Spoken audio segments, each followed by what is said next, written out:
Ukraine fired long-range missiles provided by the US into Russia, hitting an ammunition storage facility near the Russian city of Karachev. The attack, 75 miles from the border with Ukraine, is the first such assault to use long-range, NATO-made arms.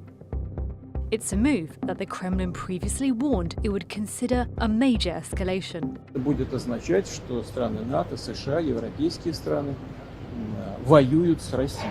The ammunition storage facility is one of hundreds of known Russian military assets that have just become targets for Kyiv.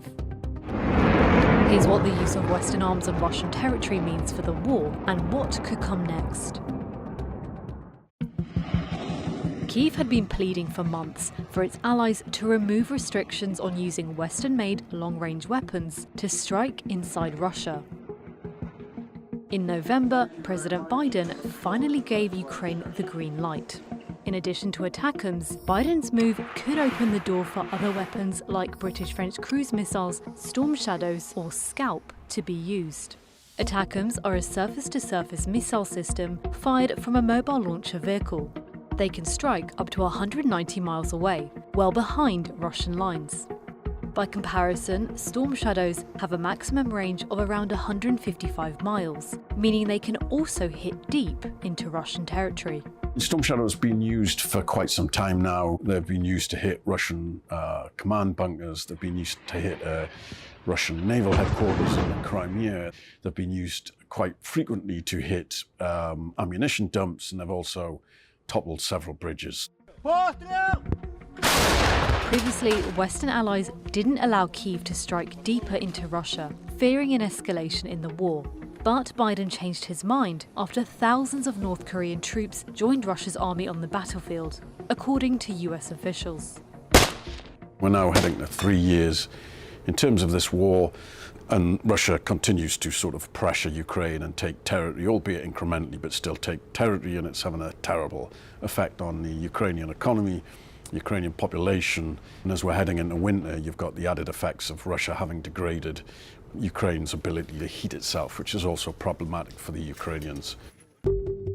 Now hundreds of Russian military objects are within Kyiv's range, according to data compiled by the Institute for the Study of War. Russia's air force has been deadly in the fight, in the sense of they've been launching all these glide bombs, and that's been pivotal in places like Advivka. So, you know, the further Ukraine can push back the Russian air force, the safer it is for Ukrainian troops. Kyiv has already targeted many Russian military assets with its long-range drone program. This includes an attack in September at a major arsenal nearly 300 miles away from the Ukraine border. The Ukrainians have gradually been able to extend their range in terms of how they can hit Russia.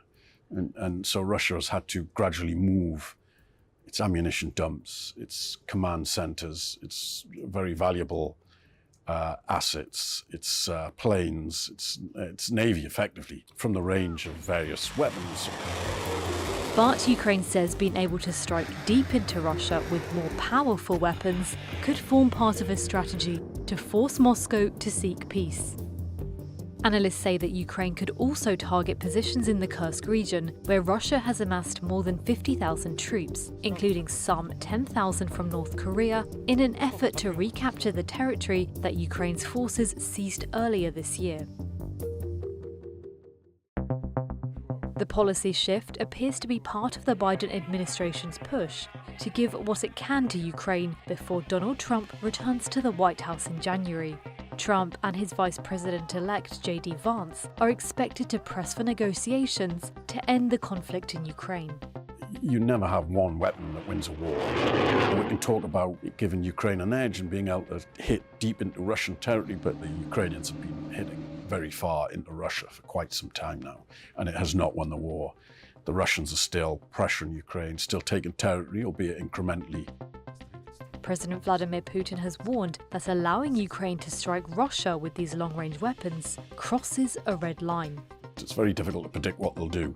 But however, the Kremlin has talked before of the West crossing red lines and not reacted when those red lines have crossed.